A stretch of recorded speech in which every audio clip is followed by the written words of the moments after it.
So when you came as a kid, your parents would point to this structure.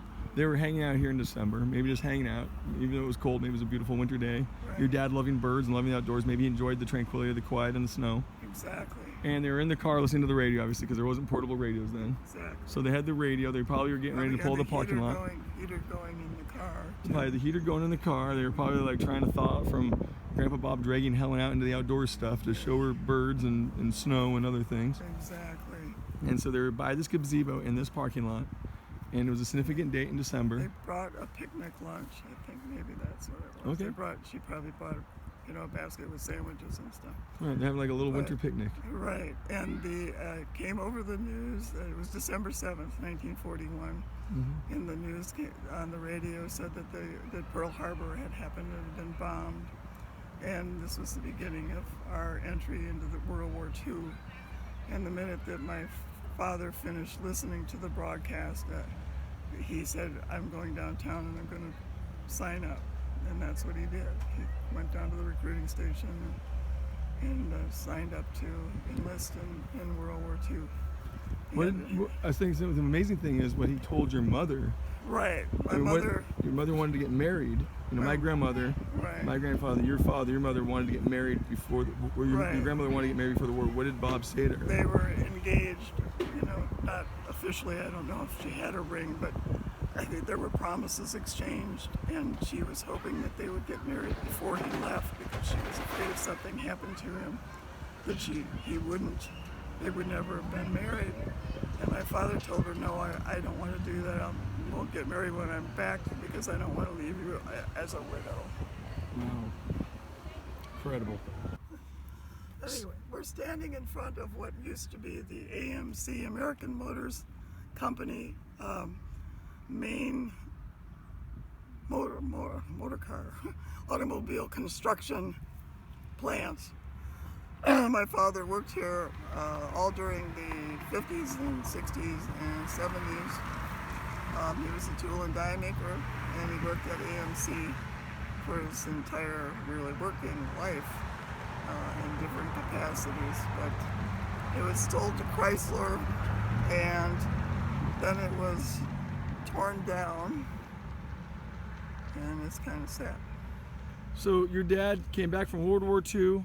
He first off was an apprentice working at Howard Industries, right. Doing machine work, becoming a machinist. Right. And then after being a machinist, he got a job at AMC Motors, which sounds like Nash. I think it was called Nash. Nash's originally. Okay, just like they made the Nash Rambler. They made a lot of different Nash cars, of course. There was a big line of cars. Right, and then it became American Motors.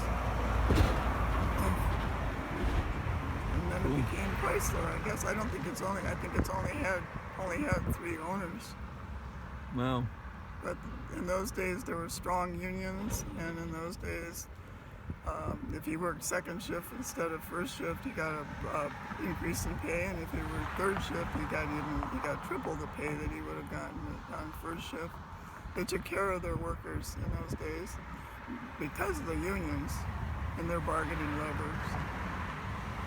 Right. And that's still why to this day you don't cross a picket line. Exactly. And my father never would cross the picket line either. Awesome. That was amazing. So this is where Grandpa Bob worked, right here. Exactly. This big, giant, immense piece of property. It's hard to tell with this camera. It doesn't do it justice. But this was a huge, huge piece of property right here. That was all into manufacturing. The Javelins, the Gremlins, the Pacer. They all came out of this place that we're looking at right now. Unbelievable. What a neat piece of American history.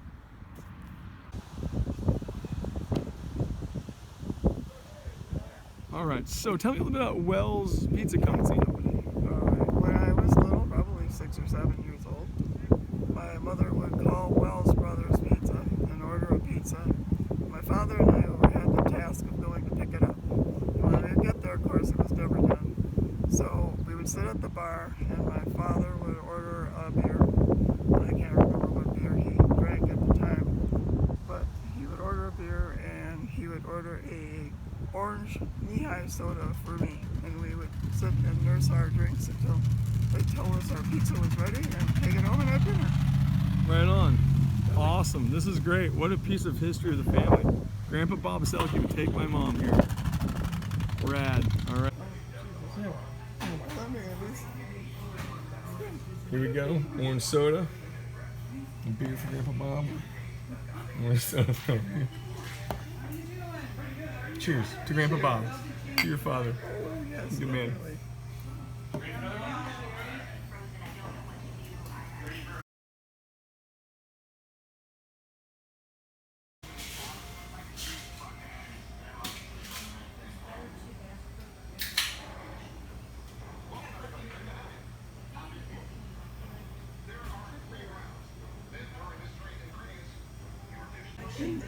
So when you would go to these Braves games with your father, you saw like Warren Spahn, Hank Aaron, Eddie Matthews. Oh, and then all the teams that would come, we'd saw Pee Wee Reese, we'd see all the greats from other, all the greats from other teams that would come and play the Braves too. So it was the pinnacle really of the baseball years, and it was when baseball players really played more for the love of the game instead of the money that they got, and they were very, involved with the fans. I mean, they would, if you got there early when they were just hitting the ball around and listening up, they would come over to the side and talk to you.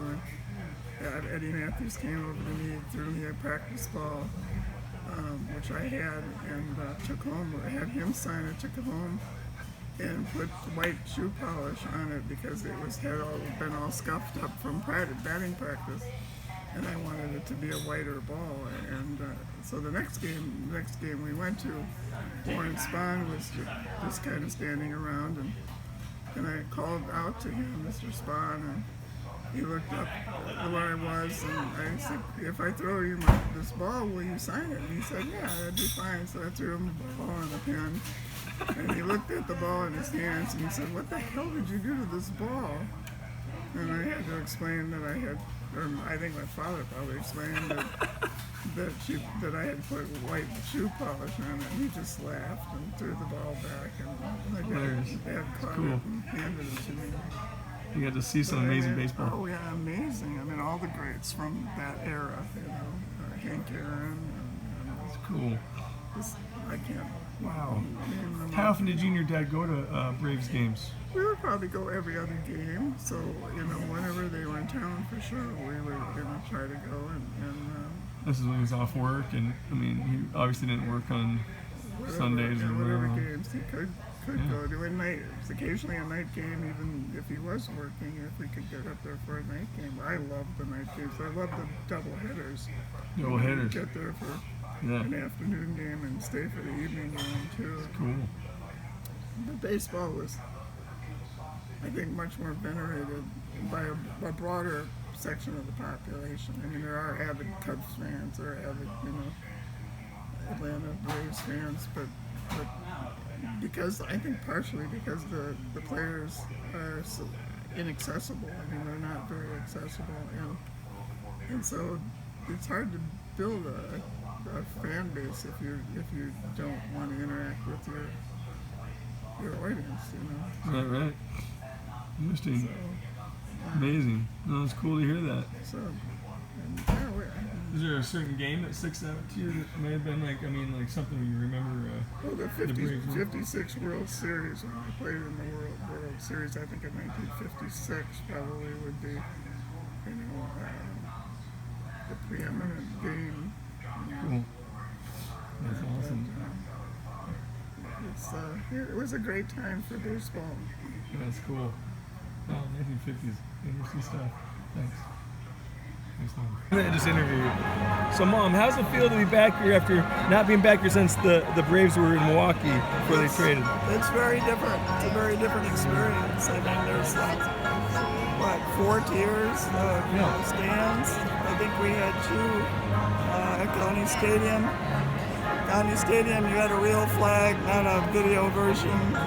Right. You had a real singer singing the Star Spangled Banner. And so your father, what would he think of this? Do you think if he was here today, if Grandpa Bob was here, what do you think his 2 cents would be on what a modern Brewers game is like? Well, he would still enjoy the game, but I think he'd be disappointed that there wasn't any interaction between the players and the fans, but Right. you know, we lived. How about the commercialism? Was it always like that even back then? Or? You could always buy hats and T-shirts and Right. little. I had a little wooden bat, Right. miniature wooden bat. So the commercialism was there to some extent, but certainly not as many people. Amazing. Incredible. But it's baseball, and it's wonderful. It's still the same game, still the same passion. Still the same game, and people are out here enjoying it, and that's what matters. You didn't have to explain where we're at. Okay. So, Used to be called Milwaukee County Stadium when I remember. Okay. And so when you go to a Milwaukee Braves game, when they were still there before they became the Milwaukee Brewers, Right. tell us a little bit about what you thought the national anthem was about. Well, they would play the national anthem before every game, and the end phrase of the national anthem is "Home of the Brave." And I always thought it was "Home of the Braves," and that it was a team song, and that they were playing it for the Braves, the Milwaukee Braves. That's awesome. So, you know, It's cool. And so your mother, my grandmother Helen, you took her to a couple of Braves games, and at one of these Braves games, what happened to her? well, my mother was not an athletic person. I mean, she was in good shape, but her pastimes were gardening and were reading and very sedentary kinds of pursuits. And so we tried to talk her into going to Braves games with us because we had a good time there and we thought she would enjoy it. And she finally consented to go with us. And then we were sitting in our seats, and a gentleman who got overly enthusiastic about a pitch that was made or an out that was made, whatever, he stood up and he dumped beer all over my mother. Not on purpose, but that's what happened. So she never came to another Braves game with us. She wouldn't refuse to do that. So. That's awesome. So sometimes you and your dad, he'd go to pick up a pizza after he was off work, you were off school, and you'd come to this place, Wells, and you would have an orange soda back then, and it was in a bottle, I assume, back then, and he would have a brewski, and that's where we're sitting right now, just to kind of clarify where we're at right now. Give people kind of an idea of Wells. Pretty neat, cool establishment's been here for almost 100 years. Cool. Another thing about the Milwaukee Braves, we would stop beforehand. My dad would always, we would get there very early, and we would stop at a bar that was across the street and order hot beef sandwiches. That Nice. was what we ordered. Yum. We always had that before. I think it was because he didn't want me loading up on, popcorn and Crap food there. whatever there. Hot dogs. He thought maybe we should have a decent meal, so we would have hot beef sandwiches there before the game. Right on. So tomorrow we're going to be seeing the Brewers versus the Braves, the new team of Milwaukee and the old team of Milwaukee. What's your thoughts about that? Well, I'll have to root for the Brewers because I've never forgiven the Braves for going to Atlanta. So I couldn't possibly root for the Braves. It's going to be a lot of fun. All right, I'm looking forward to I'm it. looking forward to it. Yeah, Cool. absolutely. Other than that. We'll do this gently this time.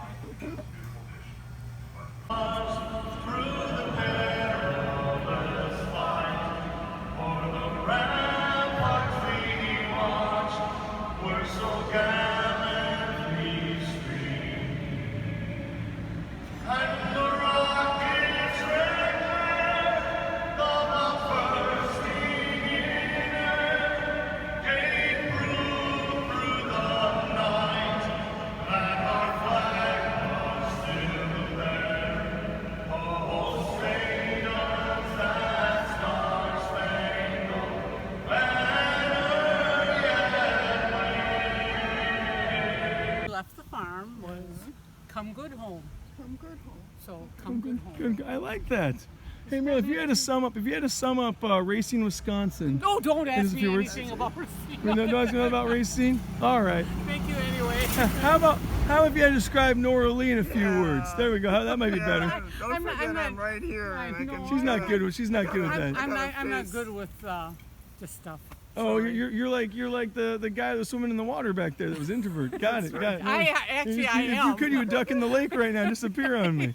Exactly. That's great. That's great. No worries. Did you ever meet Bob Selke? You ever meet, Of course. Was he a funny guy like everyone else I met from I Racine? didn't get him as much. I didn't see him as much as I did Helen.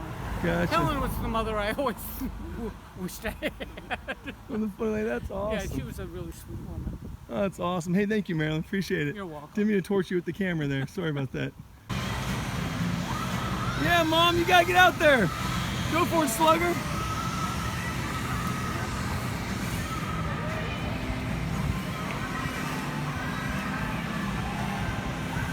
Right on. You got it, Mom. All right. Run the bases.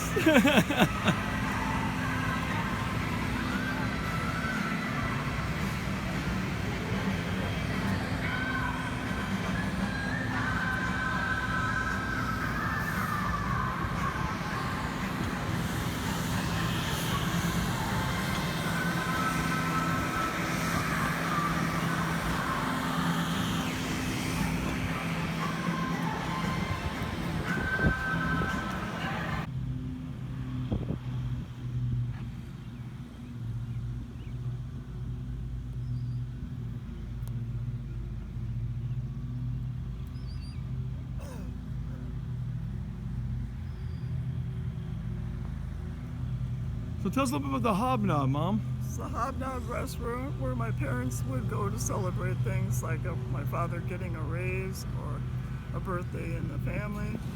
And so it was a special time, and we would all come here as a family to have dinner. It was one of the fanciest and the most interesting supper clubs in the Racine, Kenosha area. Awesome. Is this where your mom would drink creme de menthe? Yes, my mother didn't drink often, but when she would come to the Hobnob, she would have a little cordial glass of creme de menthe, which made her sneeze, but she didn't care. And my father would usually order either an old-fashioned or a, I can't remember the other drink, I'm sorry. I can't No remember. worries. There was another drink that he used to have that you would recognize. Manhattan? No, Harvey Wallbanger?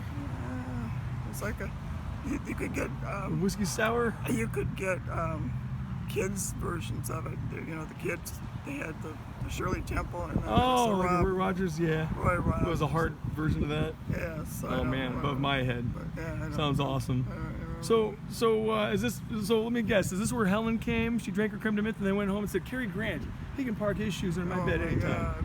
One time you saw your mom say anything, that was the closest thing your mom saying something crass ever?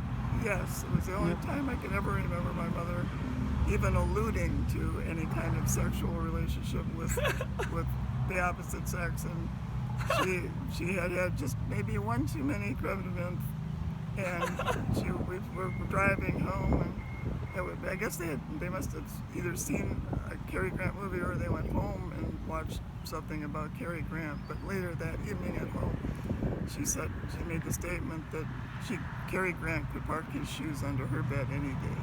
I love it. It's hilarious. So funny.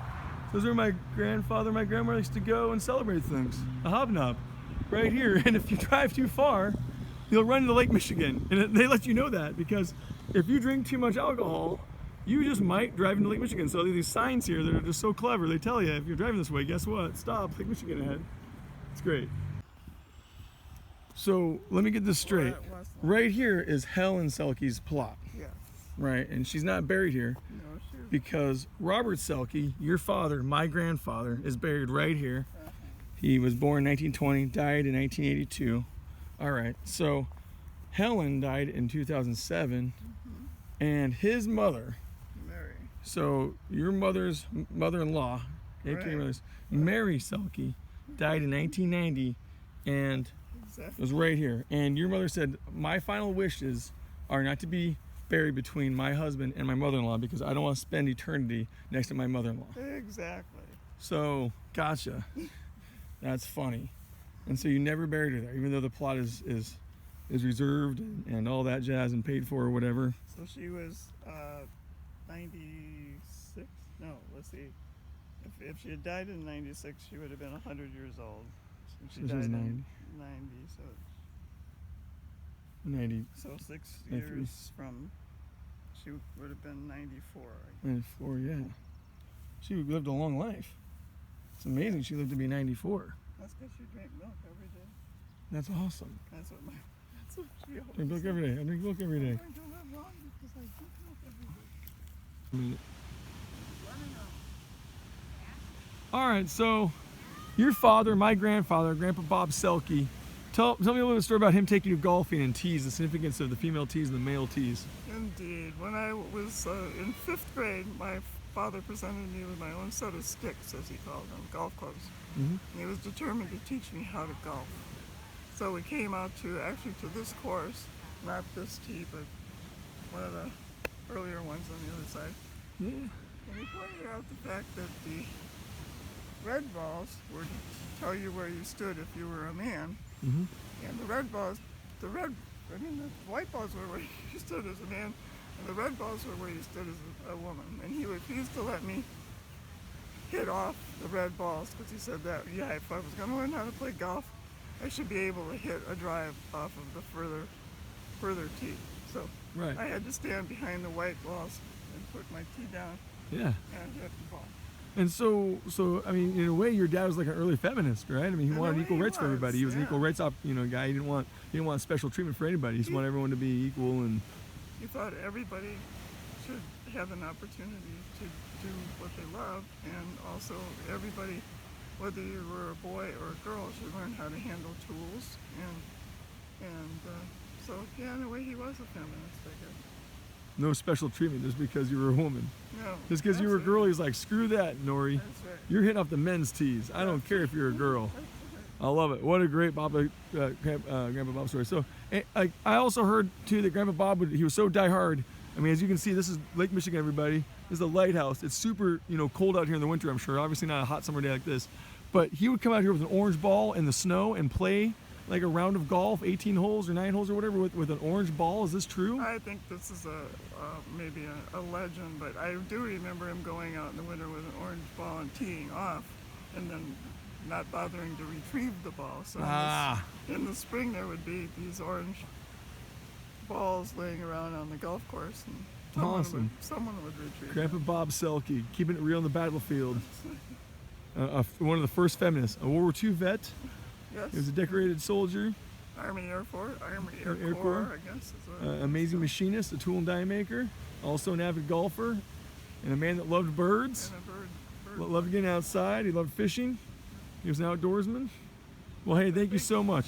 That was probably how he learned That's where to she was golf, is because he would wander around on the golf courses doing birding.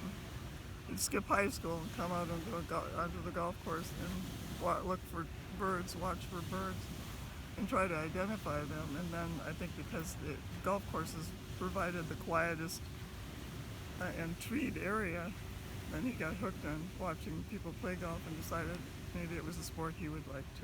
So Cool. he was a good golfer. Yeah, you told me stories that, I mean, if he wasn't a machinist and have a family, he might have been able to be like on the PGA or something. He could have been a pro I dude. think he could have he had that capacity. He was a good golfer. He Came played- back from World War II, and his idea of relaxing when he wasn't at AMC Motors building cars was golfing and whatnot. Yeah, And golfing. raised my mom and had his wife Helen at home, and seemed like he had a pretty good life, honestly. I mean, you got a beautiful lake, Yeah, except some golf. He couldn't give up cigarettes. Yeah, cigarettes got him in the end. Yeah, he Ah, amazing. What an incredible story. Well, thank you so much for telling me all that.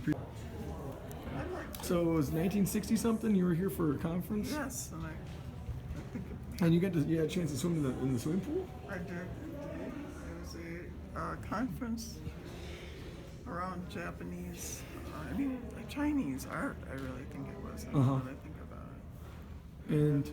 And they actually let you swim in the swimming pool back then. Yes, there was a group of people. Yeah. Well, that's neat. But So growing up in Racine, were the Johnson family very prevalent in the area? Oh, I mean, yes. obviously, I'm imagining they very were. much. They're tremendous supporters of the First Presbyterian Church, to which my parents and I were members, and they underfunded a lot of charitable organizations in Racine. Amazing. That's neat. That's so cool. So you ever see these titans of industry? Did you see them around town at all ever? Did they come give speeches at things at park openings, or was it kind of their? Were they more of a secret? Not that I remember. I do private remember people. I do remember being in church one time when Sam and his third wife, or not third wife. Whatever. Yeah. Whatever. I don't know how many times Sam Jr. was married, but his wife were there. But I don't remember them appearing at any. They didn't. I don't think they weren't showy people. I don't think they, showed off their wealth or whatever. They just were there and Imagine. Cool. So, well, thank you. I never asked them if someone could practice teach there. So yeah, enlighten the world for this. So basically to get your certificate to teach back then, Right. you had to do like a residency, like an internship at a school. Right. But they prefer to be a public school, of course, because you're going to public school system. Practice teaching, yeah. Right. And so you want to do it at a private school? I did. And why did you want to do it at a private school instead of a public school? I had been familiar with this part of the county, Right. and loved the lighthouse and learning how to play golf with my dad on the golf course, and I'd always noticed the school and thought how lucky for kids that lived here would be able to Go to a school. attend this school. And I thought, well, why not ask them? Yeah, it's cool. They could go to a school that Frank Lloyd Wright designed the architecture of. It's cool. Ask them if I could teach. Well, that's so neat. That's cool. And so you taught here. How long were you teaching here for? I don't remember how long you had to do it. I think it was, well, it would have been a semester, I suppose. So it would have been 5 months, 6 months. That's awesome. I dig it. Now that I reckon.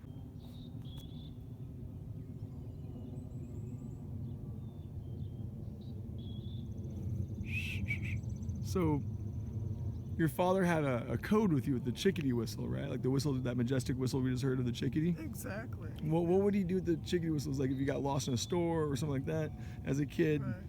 Grandpa Bob would just, he would just make a chickadee whistle noise, just like those birds we're hearing right now? And I would answer him. And you answer, and you go shh back. Gotcha. Or if we were out in the woods somewhere, or we did a lot of hiking, and I would wander off. That's cool. But Yeah, I that's did that awesome. with your kids too. Yeah, chickadee whistle. You can hear them.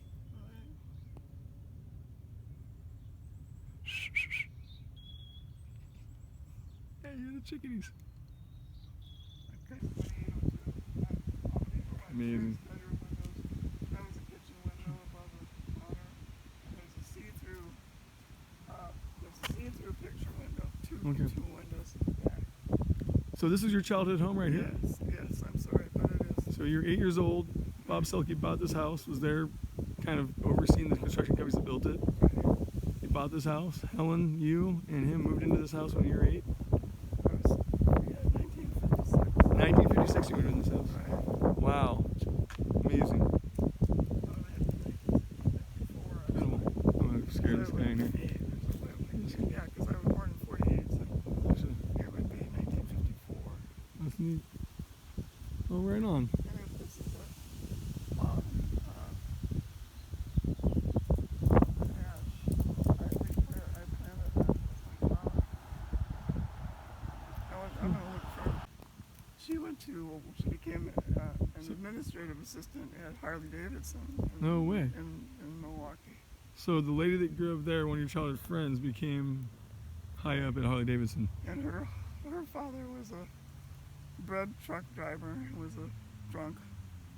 Awesome. Drunk bread truck driver? She would go through That sounds cool. a case of beer literally every night. Jeez, that's hardcore. I mean, a case. I think That's his serious blood, business. His blood was more pure. That's amazing. And his wife worked she was the secretary for one of the shrinks in town. Wow. And she was having an affair with the shrink. It's crazy. And my friend Sharon called me over one day and said, "Can you come over?" I said, "Yes." She said, "Will you tell my parents that this is yours?" And she handed me a necklace. Oh my It was God. sort of like, it was kind of a heavier necklace than a girl would wear, but it Right. had a pendant on it. Wow. And I didn't ask why. I just said, "Okay, Sharon."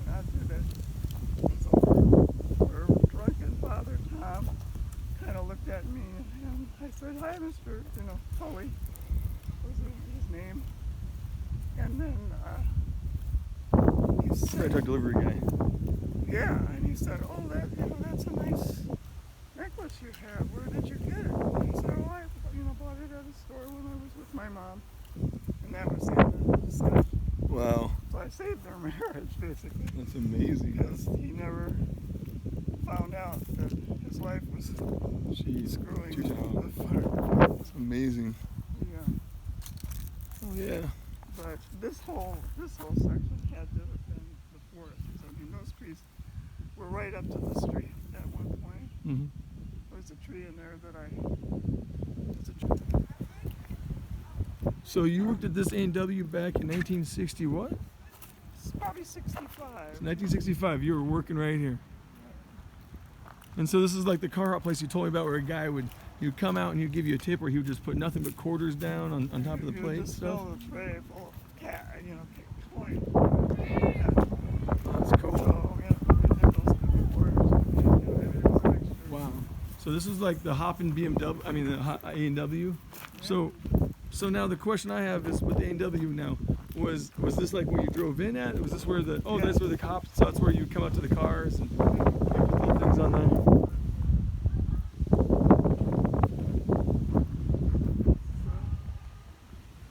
This is the A&W where I car hopped in the summer of 65 and the summer of 66. Wow. My boss's name was Don Umberger. If you can imagine an Umberger Yeah. running a hamburger. I love it. I love it. And I made pretty good money. I had regular customers that would, each car hop had a certain section under the canopy. And certain people knew my section and they would park there. And had a couple funny incidents. I came out to collect the tray from one of my customers, and the whole bottom of the tray was filled with coins. There were quarters and $50 and dimes and pennies. And then I got another tip that was unusual, and I can't remember. It's slipping my mind right now. But it was fun. It was a hard work. The only drawback was that we could eat.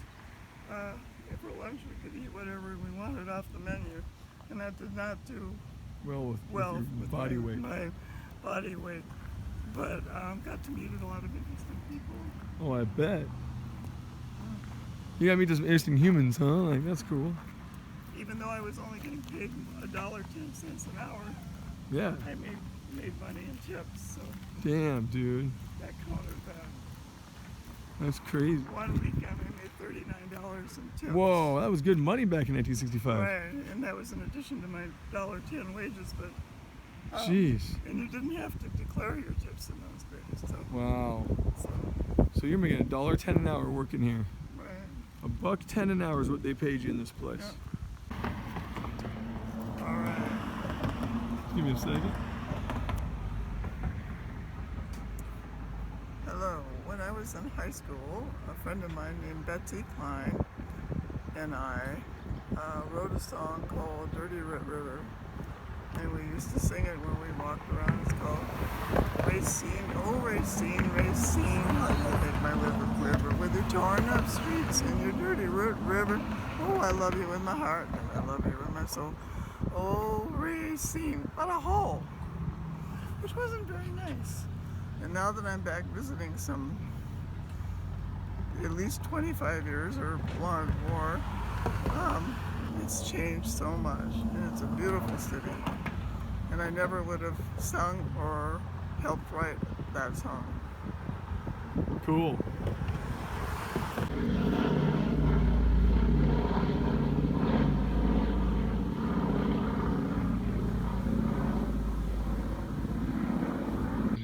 Yeah, a lot of stuff went down here. Interesting. I learned something new During right the there. Vietnam War, we stood here all night and read the names of the dead. Of those This is where soldiers that were took killed. place. You told me about that. All night. Took us So all right night here, to this get is through. that was back when LBJ was in office, and you were sitting here Hey, protesting the Vietnam War, huh? hey, LBJ, how many kids did you kill today? Yeah. Interesting. So You read the names of all the people that died in Vietnam. everyone, yeah. During Vietnam, All right night. here in this spot. Someone would read one page, and then another person would get up and read another, and another person would volunteer to get up and read another page of the dead soldiers Heavy. from the war. And it took us all night to do it. That's heavy.